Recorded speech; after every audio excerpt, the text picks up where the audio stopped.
les Chinois ne pensent qu'à ça. C'est ce qu'affirme Jean-Paul Desroches, le commissaire de l'exposition que le musée du Quai Branly a consacrée à la gastronomie chinoise, sous le titre très prometteur des séductions du palais. Et de fait, alors que nous n'en étions qu'au balbutiement de notre civilisation de l'âge de bronze, en Chine, la cuisine faisait déjà l'objet d'ouvrages érudits. Car bien loin d'être une simple commodité, pour les Chinois, cuisiner est un art, une philosophie et même une médecine. Parce qu'on mange, un Français, il va dire, il va dire que c'est un plat qui est bon ou qui n'est pas bon.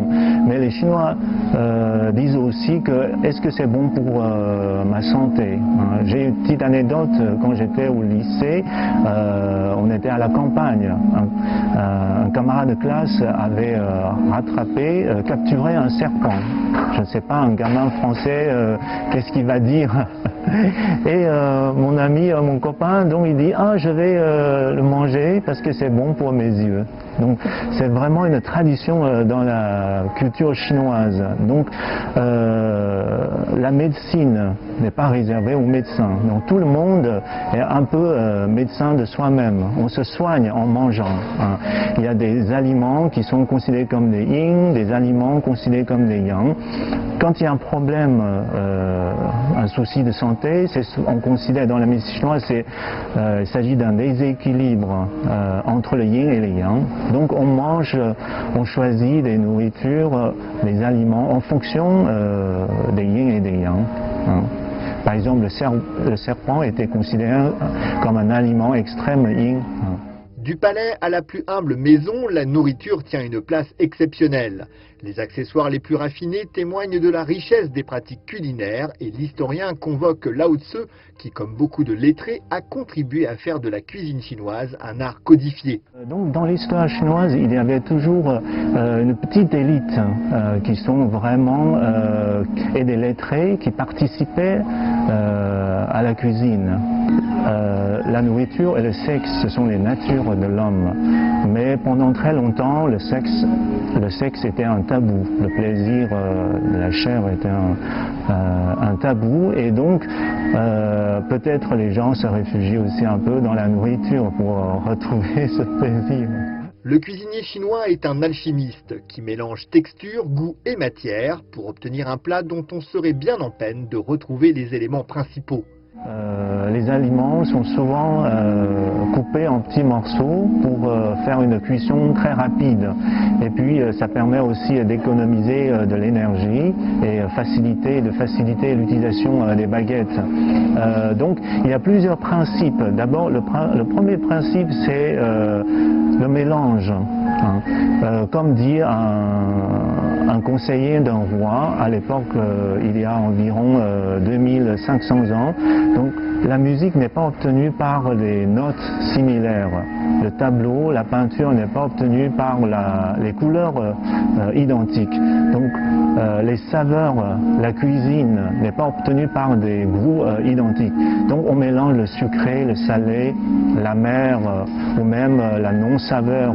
On les mélange pour créer une nouvelle saveur. C'est comme la fabrication d'un parfum qui est rarement composé d'une seule note. Donc on pense que le mélange de différentes saveurs créées est plus riche.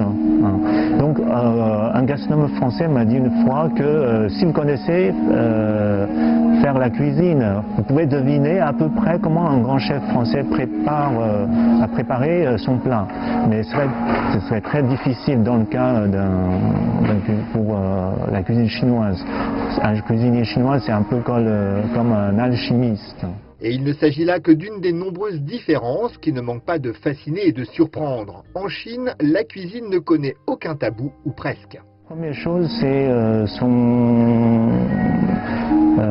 ses variétés, son extraordinaire variété et ses qualités diététiques. On dirait que les Chinois cultivent et consomment plus de 600 légumes, comme le gingembre, la sauce de soja, la ciboule, les vinaigres et le riz jaune, ce qui constitue le principe de saveur de cette cuisine. Comme la peinture ou la poésie, la cuisine est construite sur les oppositions. Au goût fait écho la non-saveur, indispensable aux cuisiniers, comme l'est le yin pour le yang. Par exemple, le tofu, un reproche que j'entends souvent de la part de mes amis français, c'est un peu fade. Mais la fadeur ou la non-saveur, comme le tofu, le riz nature, c'est quelque chose qui est très particulière, même essentiel dans la cuisine, voire la culture chinoise. Et puis ça crée aussi un contraste. Par exemple, le riz nature qu'on mange quotidiennement les Chinois fait un contraste entre la non-saveur et les différents goûts des plats. Si le contenant, la vaisselle, avec ses chefs-d'œuvre de porcelaine, de bronze, de céladon, tient une place aussi importante, cela relève d'une notion surprenante pour nos esprits éduqués à la ligne droite. La sinuosité, véritable principe culturel, est l'art de suggérer pour mieux dévoiler. Par exemple, prenez l'exemple de cette exposition. Donc, on dit souvent qu'il y a plus de contenant que le contenu. Mais d'un autre côté, c'est que à travers ces contenants, on peut imaginer ce qui est dedans, ce qui était dedans. Donc, dans l'art chinois, la sinuosité est une critère très importante. Par exemple, le Versailles. Un touriste chinois sera peut-être un peu déçu. Bien sûr, ils sont impressionnés par la grandiose du paysage. Mais on découvre tout de suite ce qui est dans le jardin. Tandis que dans la construction des jardins chinois, on construit des murs, des lacs, des bâtiments, des rochers pour cacher le paysage. Des aliments comme le rouleau de printemps, les nems, les pâtes, c'est une brioche farcie, ou plein d'autres aliments, la farce est enveloppée par la pâte, dans la pâte. Tandis que dans la cuisine française ou occidentale, la pizza, le quiche à Lorraine, les sandwichs, on voit tout de suite ce qu'on va manger. Donc c'est plus direct. On doit à l'inventive Chine le papier, la poudre ou l'imprimerie, mais aussi la porcelaine ou le thé qui a fait depuis le tour du monde, mais aussi celle des pâtes. Cette magnifique brique estampée représentant une femme préparant le thé. Elle date de la dynastie des Song, il y a environ 1000 ans. À l'époque, le thé était déjà une boisson très à la mode. Le thé, et puis il y a aussi un autre aliment, le tofu, les produits de soja. Parce que la Chine, c'est un excellent aliment de protéines végétarien. Les pâtes, ça date de la dynastie des Han, il y a environ 2000 ans. À l'époque, ça s'appelle Tangping.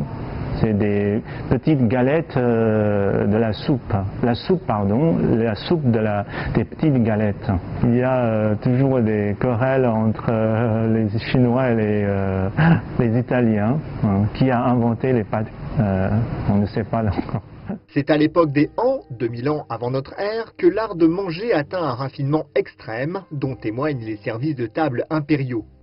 Donc il y a plusieurs techniques de cuisine qui sont peut-être inventées par les Chinois. Il y a d'abord la cuisine à la vapeur, qui est aujourd'hui très à la mode parce que c'est très diététique.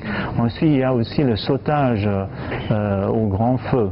Ça permet de faire une cuisson très rapide et conserver la nutrition et la texture des aliments.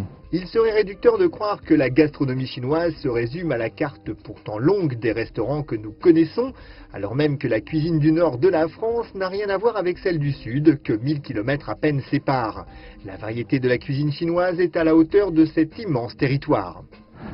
Parce que la Chine est grande comme un continent, donc les différentes régions, la cuisine des différentes régions sont très différentes en raison des climats,